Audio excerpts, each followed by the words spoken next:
जय जय रेवा खंडे प्रथम अध्याय तो एकदाने में सारण्य ऋषि सोनकदा सर पौराणिक कल्प महामुनि संपुष्ट भगवान कमलापते।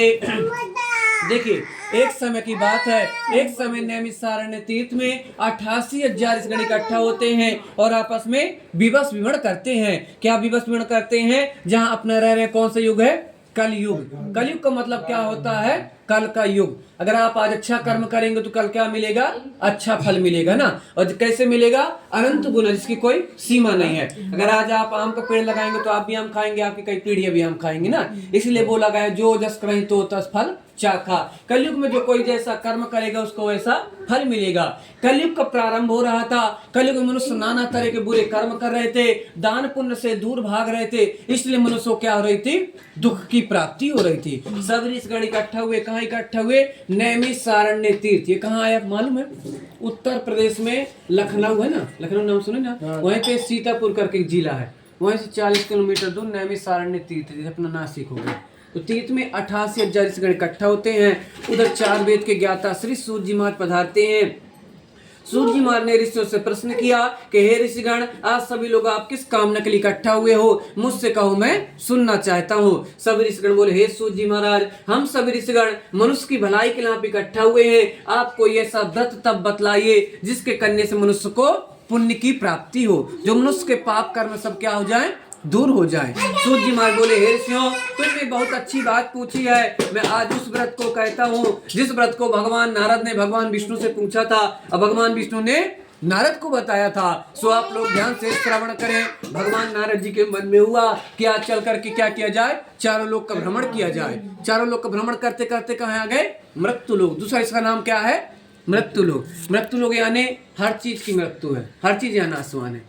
जिसके अंदर जान है उसकी मृत्यु है, जिसके अंदर जान नहीं है उसकी मृत्यु है ना। अब ये बैग के अंदर जान नहीं है, अभी जब तक चल रहा है तो चल रहा है, नहीं फिर खत्म, सारी धीरे धीरे नीचे से खत्म होते जा रहा है। मिट्टी से बना मिट्टी में मिल जाएगा, बराबर ना।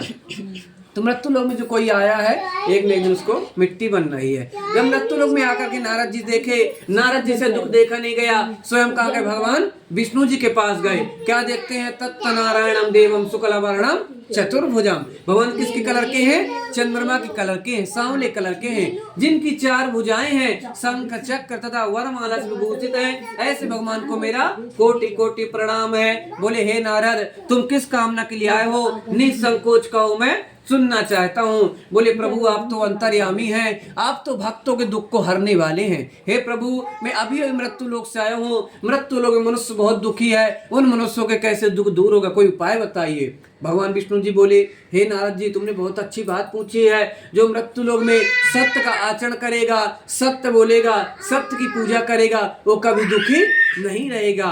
बोले, प्रभु सत्य की पूजा किस दिन करना चाहिए? बोले, यस्मिन कस्मिन दिन श्रद्धा सामन्युक्ता। जिस दिन श्रद्धा हो, भक्ति हो, इस व्रत को कर लेना चाहिए। इसके लिए कोई दिन है, ना कोई दिनांक है, ना कोई मुहूर्त है, ना कोई समय है। बोले, प्रभु सामग्री क्या क्या चाहिए? बोले, पके पके केले का फल ले लीजिए, दूध दही का पंचामृत बना करके, गेहूं के आटे का पंजीरी या सीरा बना करके, बंधु बंधुओं को बुला करके ब्राह्मण के मुख से कथा सुनना चाहिए, बंधु बंधुओं को ब्राह्मणों को भोजन कराना चाहिए, तदुपरांत नृत्य गीत का आयोजन करके समय व्यतीत करना चाहिए। जो ऐसा करेगा कलयुग में उसकी विलासा अवश्य पूर्ण होगी।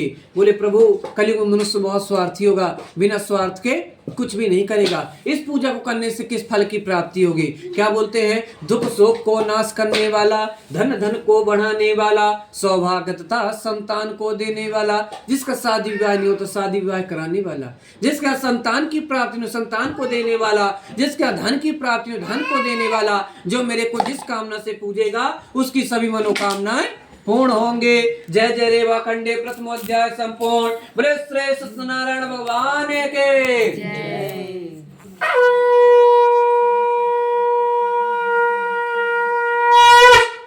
आप लोग लिए रहिए, लास्ट में छोड़िएगा ना।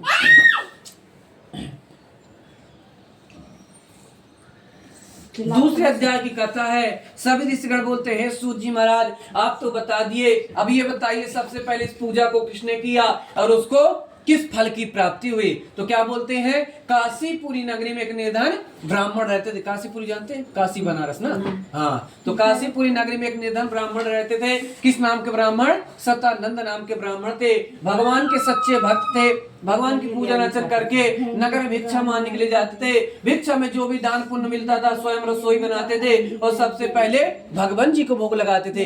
लेकिन पहले के जमाने में छोटे छोटे नगर होते थे, 10-5 गांव के घर होते थे। ब्राह्मण देवता उसी घर में जाते थे, कभी मिल गया तो ठीक है, कभी न मिला तो हरी हरी ना।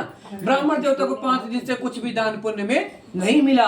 भगवान जी भूखे बैठे हैं, भगवान जी को भोग भी नहीं लग रहा। छठे दिन भगवान का पूजन अर्चन करके नगर में भिक्षा मांगने के लिए गए। भिक्षा में कुछ भी दान पुण्य नहीं मिला।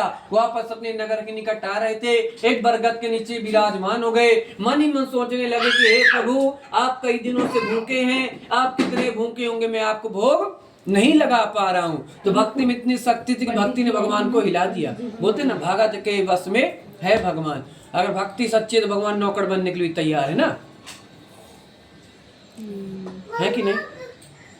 अगर अभी आपको कोई जूठा खिलाया तो आप खा लेंगे ना? खाएंगे ना? हमको भी कोई खिला के हम नहीं खाएंगे। लेकिन भगवान जी ने अपने सामने सबली के जूठे वेद खाए हैं ना, तो उनको भगवान जी बोलते हैं, बराबर ना।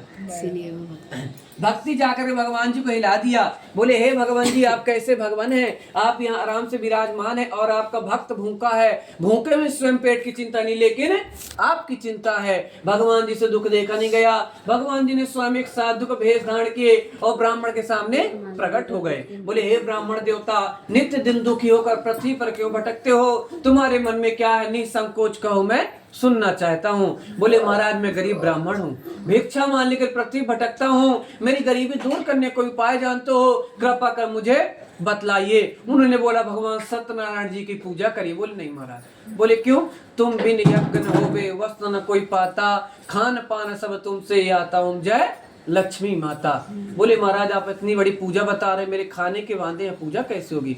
भगवान जी बोले हे ब्राह्मण देवता, आप शोक मत करो, बस आप संकल्प करो, करने वाला ऊपर बैठा है। भगवान जी ने ब्राह्मण को संकल्प करवाए। कुछ दूर पे जाकर भगवान जी अंतर्धान हो गए। ब्राह्मण अपने नगर के निकट आए। सभी बंधु बंधुओं को निमंत्रण दिया, मैं पूजा सुबह करूंगा, सभी लोग मेरा प्रसाद लेने के लिए आइएगा। ऐसा कहकर अपने घर आ गए। लेकिन उनको रात भर नींद नहीं आई कि मेरे घर में अनाज का टुकड़ा तक नहीं, पूजा सुबह कैसे होगी? ऐसे सोच रहे सुबह उठे, नहाए धोए, भगवान जी का पूजन अर्चन किया। भगवान जी के सामने संकल्प किया कि हे प्रभु, आज जो भी दान पुण्य मिलेगा मैं भोजन नहीं करूंगा, लेकिन आपकी पूजा अवश्य करूंगा।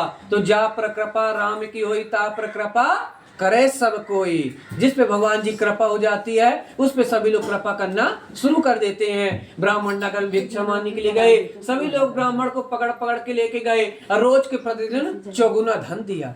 ब्राह्मण देवता बोले रोज खाने को नहीं मिलता था, आज तो इतना धन मिल गया कि इससे मैं भगवान जी का पूजन अर्चन भी करूंगा, पूरे गांव का भंडारा करूंगा, फिर भी मेरे पास धन बच जाएगा।